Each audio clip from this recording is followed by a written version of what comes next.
जब शाहीन शाह अफरीदी को कप्तान बनाया गया था तो बहुत लोग ये बात कर रहे थे कि शाहीन और बाबर के बीच में दूरियां शुरू हो गई हैं और बहुत लोग ये भी कह रहे थे कि बाबर आजम का यहां से डिमोशन तय है और धीरे धीरे हमें वही दिख रहा है। जब से बाबर आजम ने कप्तानी छोड़ी है उसके बाद बाबर आजम की फॉर्म तो वापस नहीं आई है, लेकिन T20 में उनका जो ऑर्डर है वो नीचे जरूर चला गया है। बाबर आजम को आपने पिछले कुछ सालों में ओपनर की तरह और बतौर कप्तान देखा होगा पाकिस्तान में, लेकिन अब वो ना ही कप्तान है ना ही ओपनर है। अब जो रेगुलर ओपनर हमें काफी टाइम से दिख रहे थे रिजवान के साथ बाबर आजम, वो आपको खेलते हुए साथ में नहीं दिखेंगे।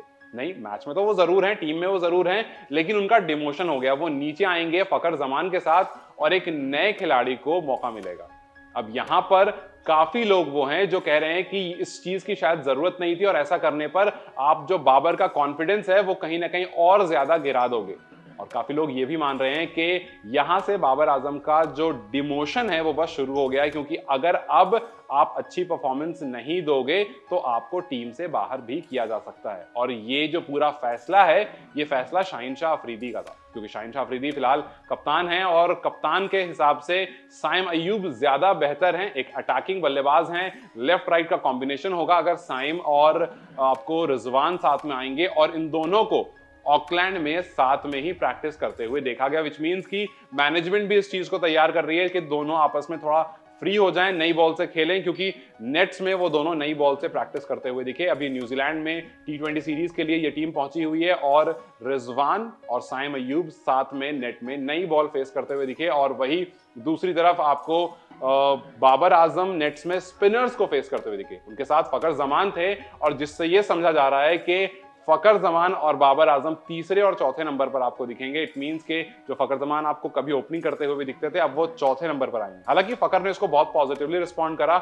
उन्होंने कहा कि जी नहीं, मैंने अपनी जो पोजीशन है या किसी ने अपनी पोजीशन सैक्रिफाइस नहीं की है, ये अपनी टीम के लिए खेलना होता है। आपकी टीम को ऐसा लगता है कि एक नया खिलाड़ी है जो बतौर ओपनर ज्यादा बेहतर है, इसलिए साइम को बतौर ओपनर खिलाया जा रहा है और पिछले कुछ टाइम पर साइम ने काफी अच्छा परफॉर्म भी करा है, तो उसको वहां पर खिलाना बनता है। और अगर बाबर को या मुझे नीचे आना है, जैसे बाबर अगर तीसरे नंबर पर आएंगे और मैं चौथे पर आऊंगा, तो उनको इस बात का भरोसा है कि हम इस पोजीशन पर भी अच्छा खेल सकते हैं। और शायद इसी वजह से बाबर और फखर स्पिनर्स के खिलाफ नेट्स में प्रैक्टिस करते हुए दिखे।